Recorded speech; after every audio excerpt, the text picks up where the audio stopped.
All right. Hello, and welcome to Stasis Pod, the Beast Machines podcast. I'm Rob. I'm Jen. I'm Alex. And I'm David. And today we are looking at, oh no, Prometheus. This is a really pretentious title for this episode. Yeah, this is Prometheus Unbound. Like, holy crap, that's pretentious. Well, it's the name of a play by an incomplete ancient Greek play.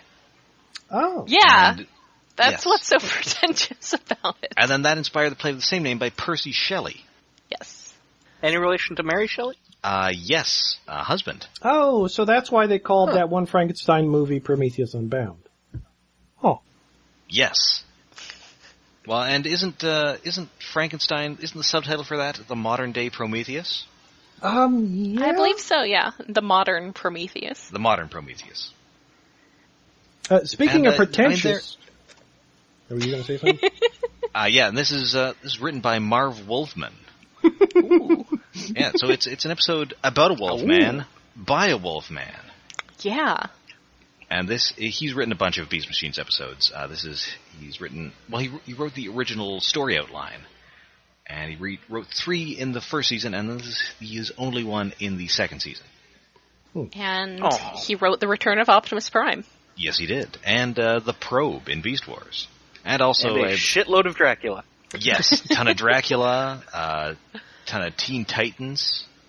Like, what form did this Dracula take? Tomb of Dracula in comics. Oh, okay. All right. And then he's come back to it a couple of times. But Wait, was this during the hamburger eating 70. period? Well, that's what that was based on, yes. I don't know if he actually eats a hamburger in the comics. I always thought he did too. But that anime movie was loosely based on the Tomb of Dracula comics that Marv Wolfman wrote. Yeah. Yeah, it condenses like 2 years worth of comics into one bad movie, doesn't it? Yes. Anywho. Good job.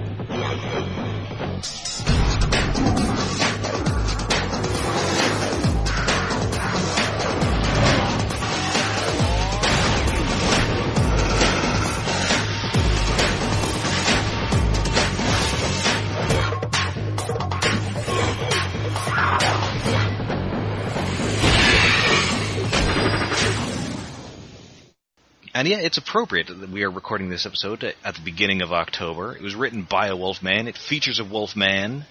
There's a little Frankenstein in it. And this episode definitely has some horror undertones. Yeah. Oh, yeah. Yeah. Oh, did you mention the director? Yeah. Oh, no, it's Sebastian Brodin. This was the only episode he directed. Oh. It looks good. It does look very good. Oh, back to the previous attention.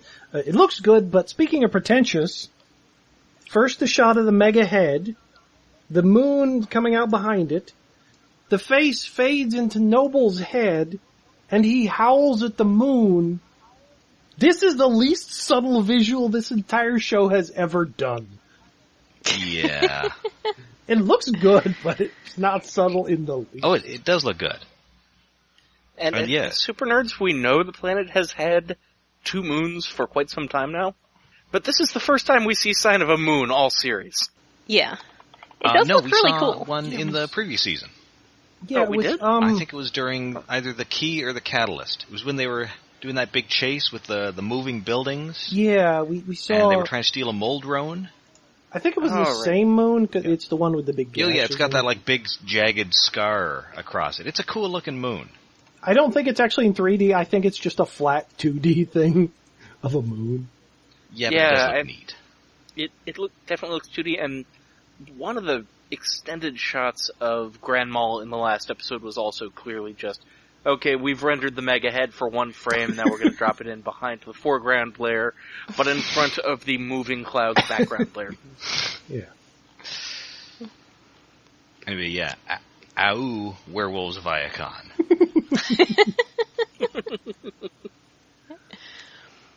You better stay away from him. He'll rip your lungs out, Jim. And, apparently this is just happening all the time. And the Maximals are getting a little sick of it.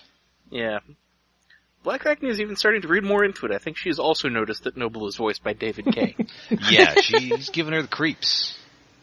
But Nightscream is all, no, he's fine, he's fine. He's my only friend, don't be mean to him. And then Rat Trap is mean to him. Is also mean to Nightscream.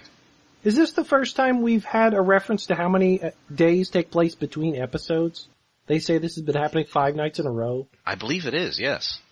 It's like every other episode, it's like it takes place right after, or it's some undefined time later. And it also indicates that Cybertron has regular days and nights. Yeah. Well, Cybertronian days and nights, who knows how long they are, but still. Yeah, this has actually been happening for like 3 years. To the extent that they bring it up as a plot point, it almost feels like there's an episode missing here. Yeah. That would explain why this feels like, it's not really drawn out very much. It just sort of, there's this mystery, and now the mystery is resolved. Mm-hmm. Pacing-wise, it really would have benefited from just one more in between, where Noble is just there. Yeah. Yeah, like they're fighting some rogue machine that's still working or something, a factory or something. I mean, you actually could have put in the next episode, In Darkest Night, maybe as a second part. Mm-hmm. Oh. Yeah. Because I don't think that depends on the end of this episode happening. But anyway, so it turns out that not only is he howling at the moon, but he is also going to the same place, and that is Megatron's Citadel, where he's just banging on the doors like Quasimodo. Sanctuary! Sanctuary! Yeah, so... And I believe it's also at this point where Rat Trap refers to the Mega Head as a giant, floating, sparkless tribute to Unicron, which was Yay! kind of... Nice. Yes. I appreciated that. And also Rat Trap refers to Savage as a giant, wigged-out, flesh-eating Gila monster. Yeah, it's interesting that he actually chose Gila monster instead of just saying dragon, because that would be less subtle. Well, yes. And actually, Gila monsters are kind of like fat and sluggish like this. It's an apt comparison. Yeah, it's a Gila monster with wings. Kind of works. Well, I mean, he's as much a Gila monster as Beast Wars Iguanus was, who was a Gila monster with a giant frill for no reason. Yeah, well, it's like Jurassic Park. I mean, have you ever seen a Gila monster in real life? Maybe they have frills, and that wouldn't be saved in the zoo. Where I actually did see one at the Toronto Zoo when I was a kid. Gila monsters are adorable. Yeah, they have them at the Columbus Zoo. I mean, I think they're pretty easy to keep. They're just big, dumb lizards. Yeah, I mean, they're poisonous. I mean, if they bite you, and they don't even have, like, fangs, they kind of have to, like, bite you for a while to grind the poison in.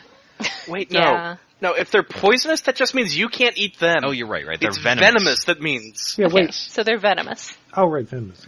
Okay. Yeah, he's still banging on the doors. He turns into Savage, still keeps trying to claw it in, and then it's a bunch of tentacles, like security tentacles. Yeah, you know.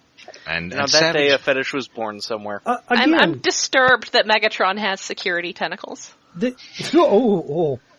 is a not so subtle thing. It's like there's a big bad wolf banging on a door. Let me in, little piggy. Well, there's no little piggy inside, but let me in, little Sparks. Yeah, sadly, Razor Beast is not in this episode. Did we skip over a line that Nightscream at some point says, "With friends like you, who needs Megatron"? Or does that come after this part? That's right around this part. Remember that. Because, Savage apparently retains enough control in his Savage form to save Nightscream from these security tentacles. Yeah. So he gets totally enveloped in them. They cut him loose, and he's gone back to Noble. And he's very confused. Aww.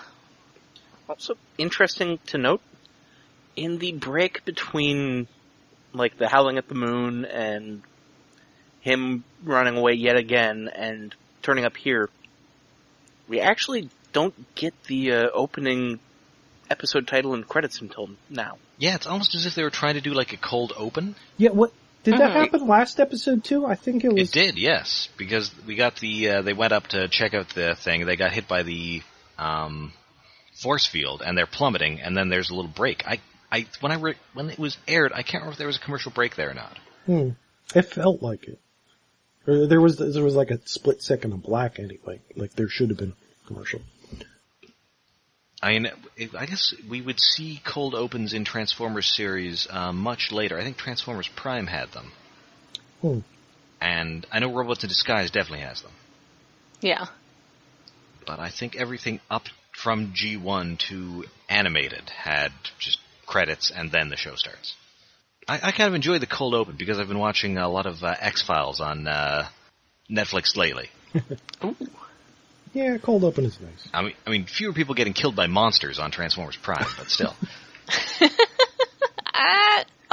Only somewhat fewer. There's still a lot of people getting killed on that show. Well, yes. Honestly, I imagine cold opens are better for ratings. If you're just going straight from the last show on the schedule to the opening credits for the next show on the schedule, that's a 30-second clip you've already seen that's a chance to flip the channel. But if you're going straight into, something interesting going on, that's got them hooked. I mean, I would think so. I mean, pretty much every network show uses the cold open now. Even, like, Modern Family has a cold open. Yeah. Yeah, plus it's a chance to do a fun, kind of unrelated vignette if you're not tied into the rest of the episode. So yeah, Noble's confused, Optimus and Nightscream defend him, and Rat Trap is just not having it. Yes, listen to the paranoid Rat Trap. At yeah, some Rat Trap point... Oh, go ahead. No, go ahead. At some point, Noble is just like, it's all I can do to repay you for all the kindness you've shown me off-screen between episodes. Yeah, and like how they talk about how, he's been doing that for several nights in a row, but yeah, it's just, there's definitely, it feels like there's some time missing. Yeah, I mean, I don't wholly object to this because often in three-parters, the middle part kind of sags. Yeah. So I wonder if maybe this was a three-parter and then they noticed, we can kind of do without that without that middle part and just, use some exposition in here. That's true. Maybe. So yeah, they calm things down. They decide that, we've got to find these sparks. Which is, after all, the subtitle for this season, at least on Fox, was Battle for the Spark. Yeah. Or as it was listed in the Toy Fair press release that year, Battle for the Shark. I gotta say, better show. Which was actually pretty great because there was a shark in that year's line. There was Hammer Strike. Hammer Strike. So there was a shark for them to be battling for.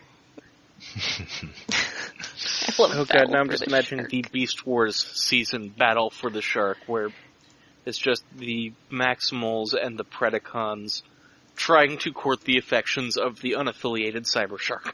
I would watch that. I was just thinking like a giant floating skybite in the sky. Ooh. Deafening us with his loud poetry. Yes. Sandcastles in the sand, skybites in the sky.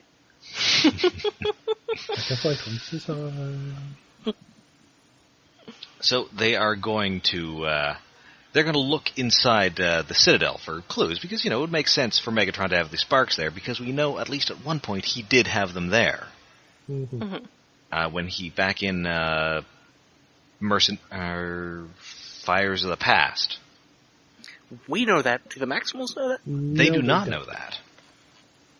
Dun, dun, dun. I mean, they aren't necessarily looking for them in there, they're just looking for clues, because, they can get into Megatron's computer systems via Rat Trap R2D2ing them. Yes. Seems like they would have thought to try that by now, considering it's been at least 5 days since they met Noble, plus a couple days before however long that. since. Yeah. Maybe they were looking in other places for the sparks? Yeah, they probably should have checked there first. But, it's always the last place you look. They did find a whole lot of car keys, though.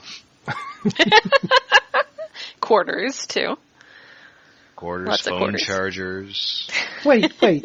If you find car keys on Cybertron where everybody turns into cars, what does that mean? That's kind it's of a signifier of a relationship. Yeah. Well, here's my car key. That's kind of sweet. Aw, here's the key to my ignition.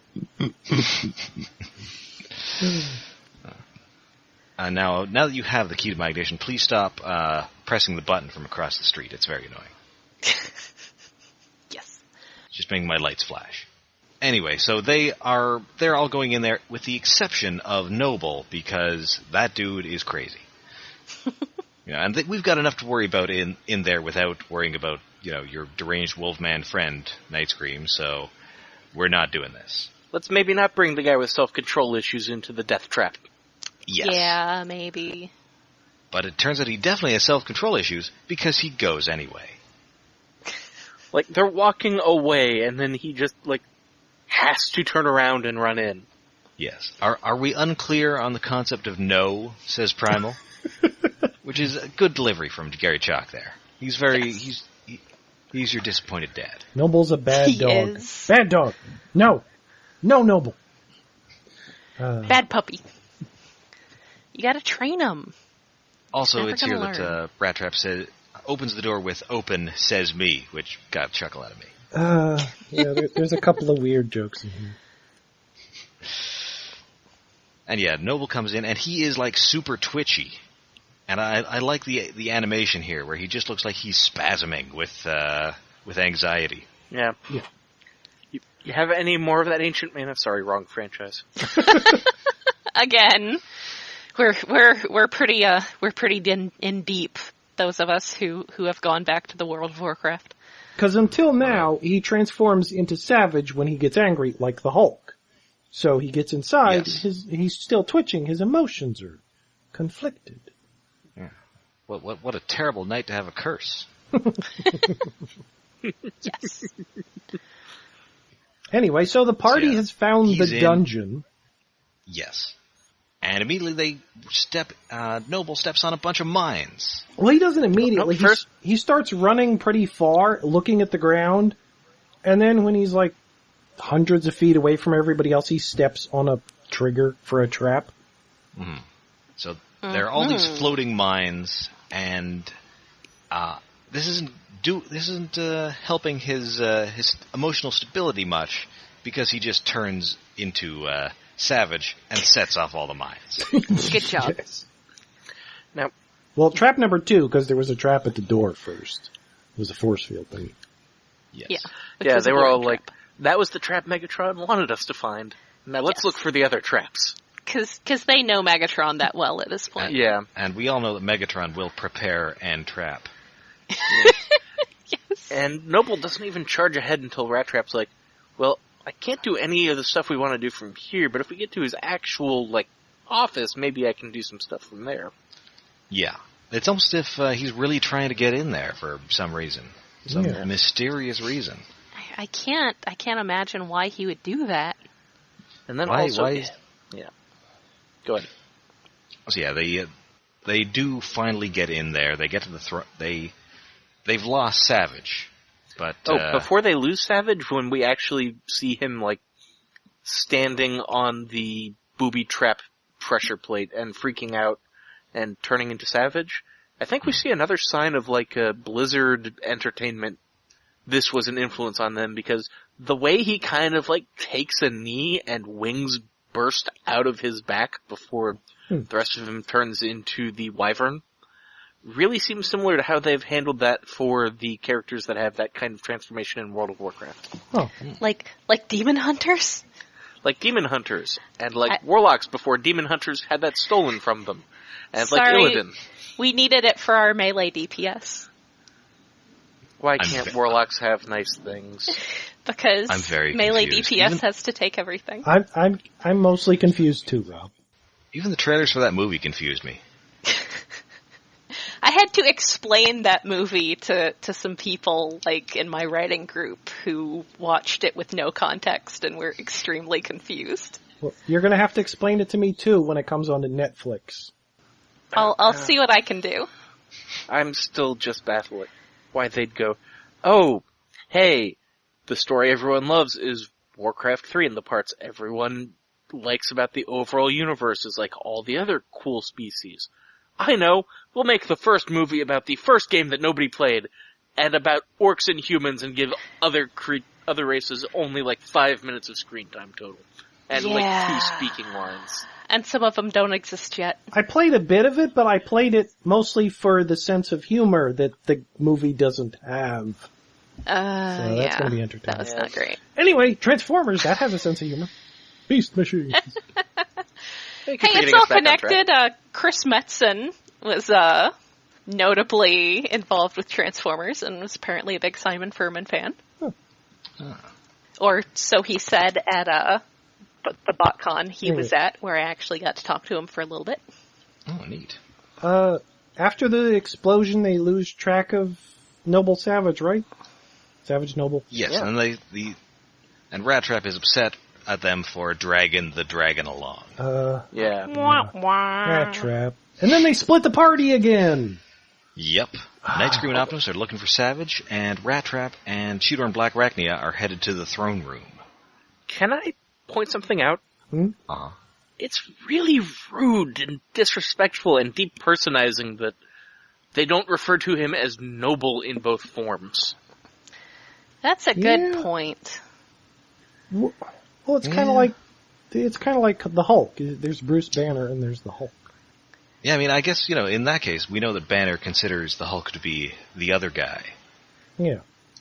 Yeah, so I guess it sort of depends on, maybe they should ask him how he feels about it, during those several days in between. Wait, maybe they did during the cut episode.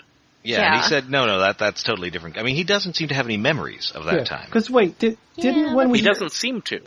Yeah. When Noble first introduced himself, didn't he say he was being pursued by something? Or there was a line kind of like that? Yeah, so... Oh, right, yes. So in his introduction, it was implied that it was a different guy. As he thought it was a different guy. Yes. Anyway, so there's a dungeon, there's traps. So meanwhile, during Aliens... This is the most D&D episode. So meanwhile, my Demon Hunter... Look at how the entire thing is shot. It's super Aliens. Oh, yeah. Huh. So anyway, Noble gets to the throne room, and he tries to get to the control harness, but it's got the whole floating jigsaw puzzle bridge thing, and he falls. And so Nightscream and Optimus have to go and save him. Oh, before that, they're kind of going through the hallways, and like I was saying before, it's super Aliens, and then I forget who, but someone says, it sounds like something's following us. And then Rat Trap says, I hope it's not Savage, who is A, exactly who they're looking for, and B, as Black Arachnia points out, really? You hope it's not the one thing you know that's a threat in here? You hope there's a second threat? That's a good point. I mean, maybe he hopes it's like Thrust or somebody.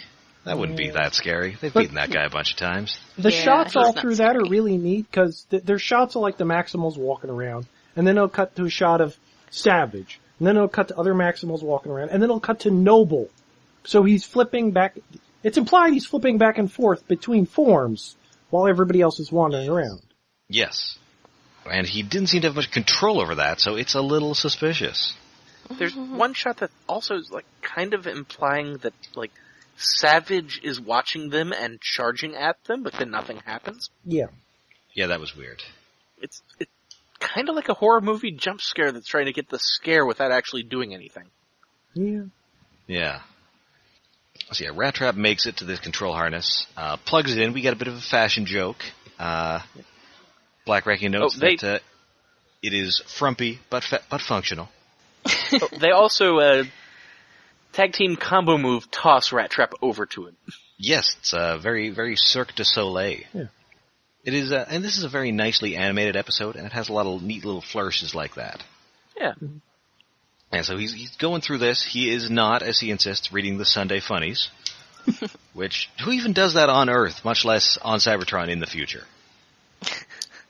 Maybe in they all read webcomics now. I haven't done that for...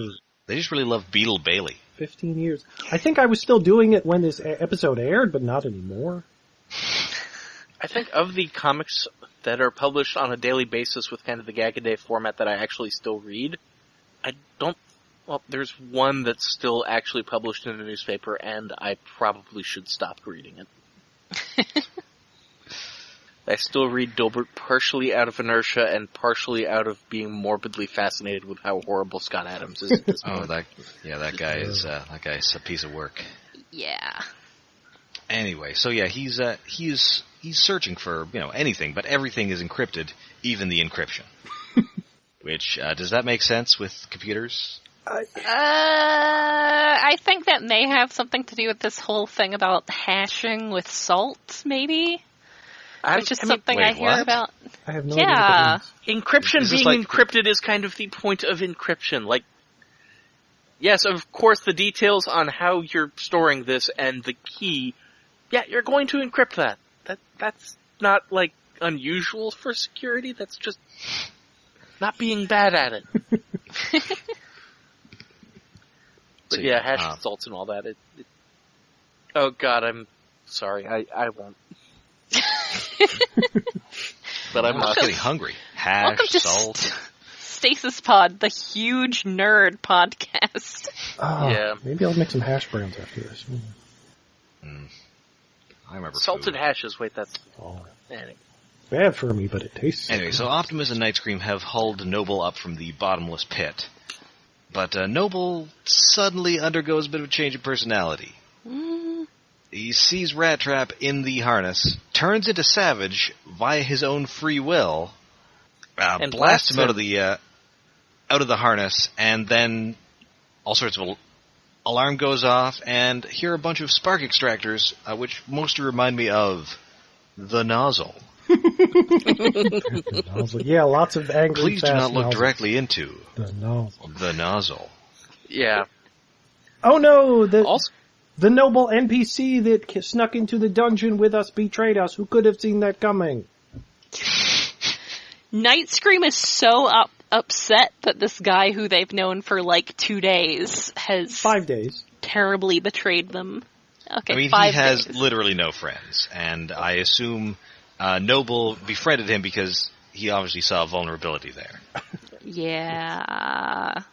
And Savage's blast doesn't actually seem to do as much damage as it did to everyone else who's been hit by it in, like, the past episode. No, he just gets mildly scorched. Yeah, he just kind of drops out of the cowl and then is complaining. Yes. Well, complaining like he was in a Looney Tune. He says something weird and funny. Yeah. They fight the nozzles. Cheetor makes a bunch of sushi jokes. Oh yeah, he says wasabi soy sauce dinner is served, and then he winks at the camera. It took me like almost a minute to figure out. Oh, he was making metal tentacle sushi joke. Like he was cutting eel. Yeah, it was just weird. Well, I guess because sushi's often in like little sort of cylindrical segments like that, I guess. And also, this entire action, like, I just have this entire scene noted as, and for a late act action sequence, spark extractors, where everyone gets to take out a couple by doing a cool thing they can do. Yep, we needed to get a little more action in this episode. Yeah, considering they told us we needed some more action. Well, it was written by Marv Wolfman. This kind of does feel like a Teen Titans story, in that there's little bits of action, there's lots of teamwork, annoying quips. And then later, so there's some weird statutory rape by the villain. Yeah, exactly. Oh, that thankfully does not happen. Okay, good. No underage smoking either. Aw. No smoking on Cybertron. And yeah, this is so pointless that Rat Trap just gets back into this harness, just in time for Noble to yank him out and then get dramatically backlit. Best shot. In spite of it being a dramatic backlight, it's just funny how he just kind of casually discards Rat Trap. Yes. Yep. It is super cool looking, though. It's very cool looking, but it's kind of Sin City looking. Because it's black and red with a little bit, black and white with a little bit of red. Yeah. And so Noble gets into the harness himself, and it doesn't work. Nope. Because he's in an organic body, and I think we've pretty much figured out at this point what's going on, and hopefully the Maximals have. No. But if you haven't, don't worry, we're going to get it monologued to us in the next scene. Yes. Yeah, so he just grabs a couple spark extractors and yanks his own spark out, which... Another good scene. But why does he have a spark?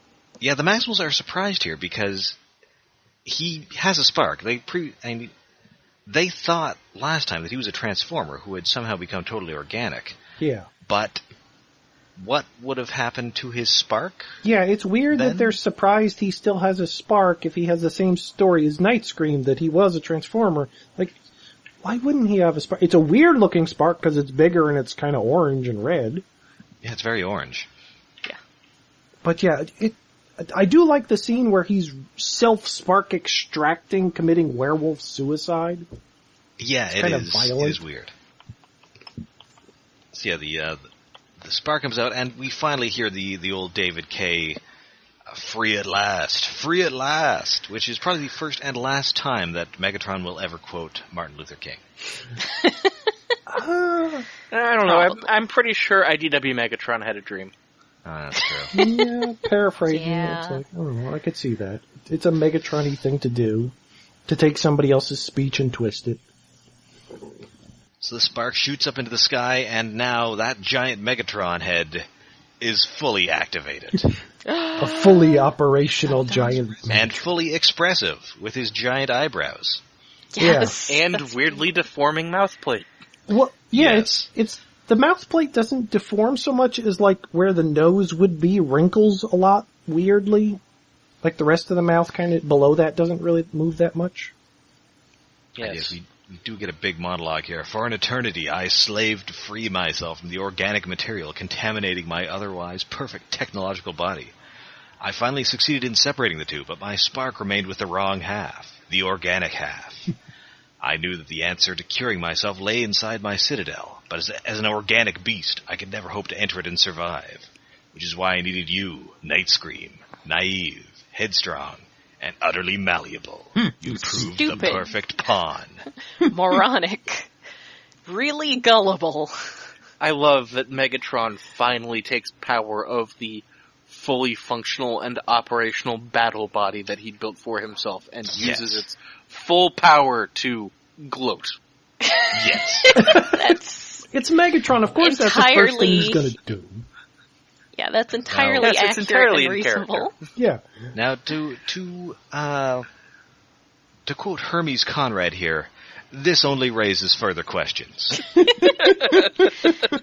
So, what questions? Did Megatron have this head built, or did it just come into being? We saw the plans in an earlier episode, so presumably he was building it, or had found that it had been built somewhere, and maybe he was modifying it to look more like his own face, which is just eyebrows, really. Well, I think it makes total sense. I mean, he wants to rid himself of his organic half, and then he definitely wants to get rid of the body he had before that was still tainted by his organic half, even once they've got the organics out.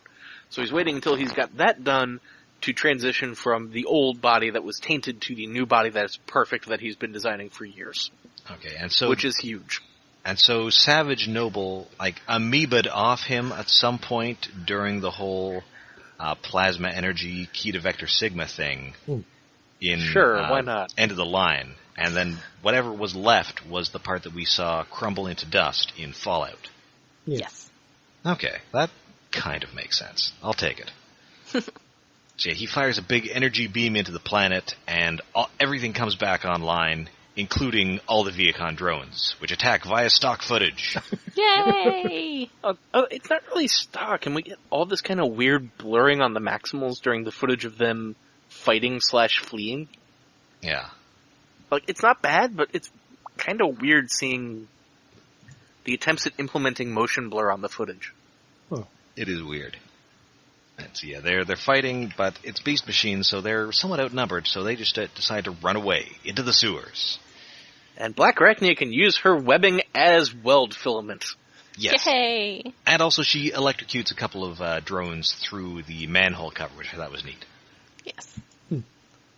It's an important skill.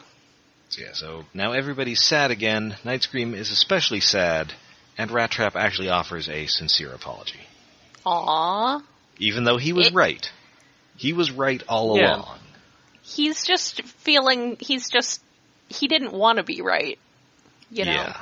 Like I said in the last episode, it's not that he wants to be an asshat to everyone, it's just that he doesn't understand where the line is between good-natured ribbing and just being an asshat.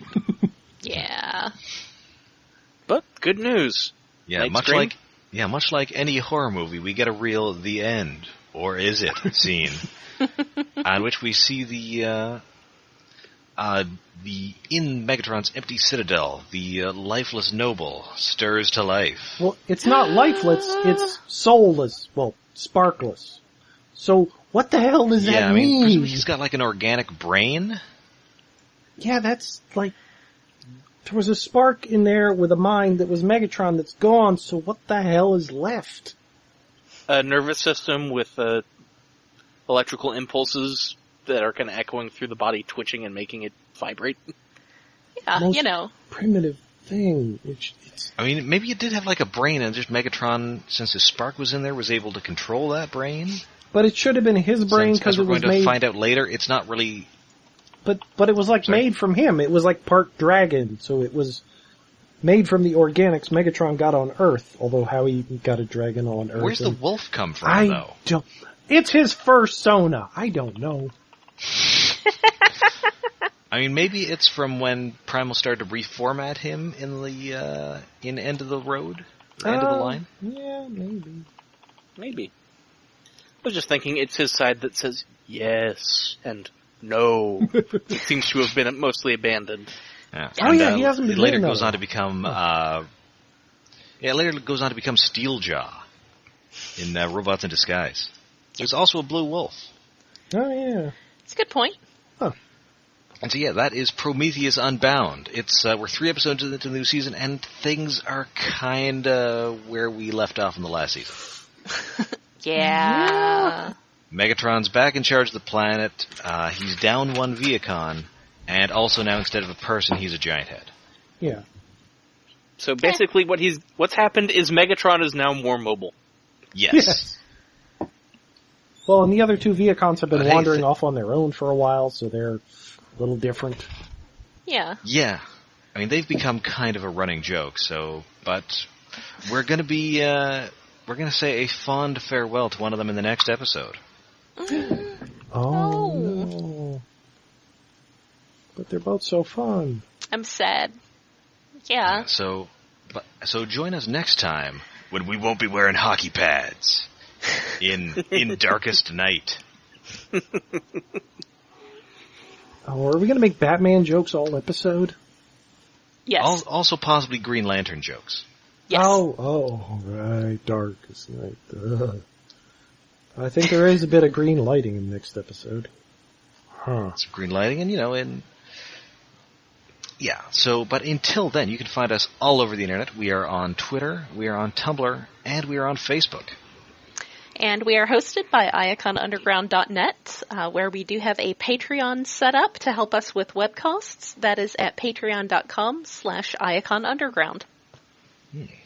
And, of course, you can also find us on iTunes as well, if you prefer, and on Google Play. Yes. For the Android people out there. Yes. Lunatics. No, we're not. Also, many fine third-party podcatchers. Yes. There are dozens of us. Dozens! Are we on Spotify? Or is that the shitty one that sticks commercials in? Yeah. Spotify sticks commercials in, I think.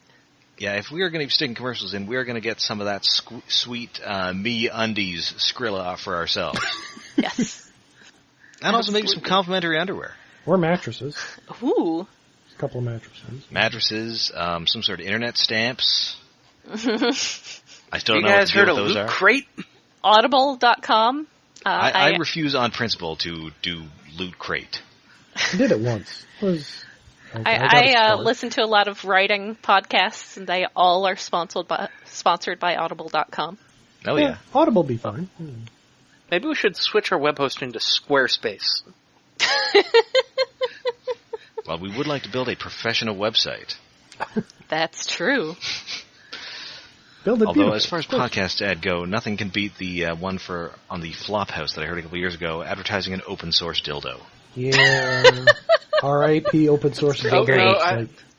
No, I can beat that. Hmm.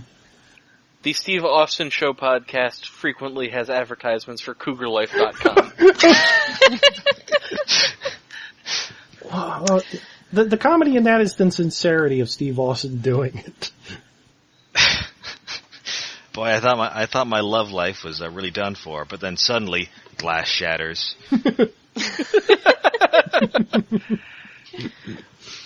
Then love came and shotgunned a beer on my head. I met her and she was stone cold stunning. Anyway, did we cover Patreon and everything? Yes, we mentioned Patreon. Okay. And of course, if you would like to write into us about what ads you'd like to hear from us, write into the Maxim mailbag at stasispodcast@gmail.com. So until next time, I'm Rob. I'm Jen. I'm Alex. And I'm David. Are you? Maybe? Are you really, though? Savage? Or are you a mysterious wyvern creature?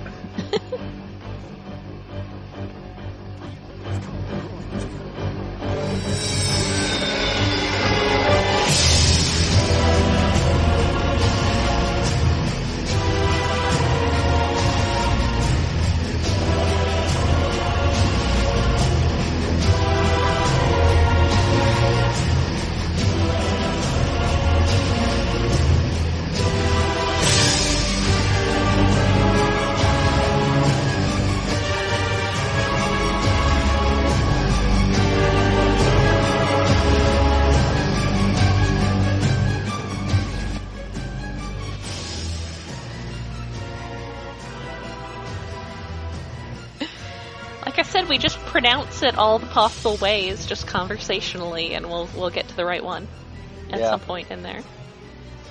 Oh, I have a more developed theory of something I brought up during the episode now. Oh. Okay. Savage is Noble is Megatron's hammy side, which is why he makes such a perfect host for Silverbolt.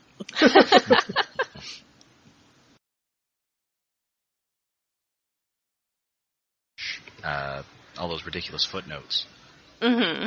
I love ridiculous footnotes. Yes, I do love footnotes. I greatly recommend Jonathan Strange and Mr. Norrell. It is Ridiculous Footnotes, the book. Yes. Oh yeah, I've added that to my Netflix queue. And what else? I guess the last thing I finished watching on Netflix was Stranger Things, which I enjoyed. Yes. Oh, I need to watch that too. It's very good. 2 episodes in, and I almost want to say the show was made for me, but there are things about it I don't like. It's the UE-est show I've ever seen. There's a little bit too much annoying teenagers, but it's close. Poor Barb. I want to learn more people. I've heard it's weaponized nostalgia. Yes. Yeah, and it's weird because I wasn't really alive for most of the 80s. Yeah. But you did see all of it in reruns on TV during the 90s. Yeah. This is true. Plus, weaponized nostalgia for Winona Ryder. Yeah. Yeah. She is great. She is really good in it. Yeah. Glad she's back doing stuff. And the kid actors are good, which is so hard. Yeah, and it's not just that they're good, it's that they look like they're kids from the 80s, which is... Yeah, they're kind of like they don't look like they came from the Disney Channel clone factories. Yeah, they don't look like actors, they look like real people. They're kind of weird-looking kids. Yes. They look so 80s that it just seems like kind of weird to think that they're like out there right now. It feels like you could go to Wikipedia and look up their pages and see like the last, like their drunk driving arrests from the early 90s, and they're now doing the convention circuit. Oh. I also love that the main kid's name is Finn Wolfhard.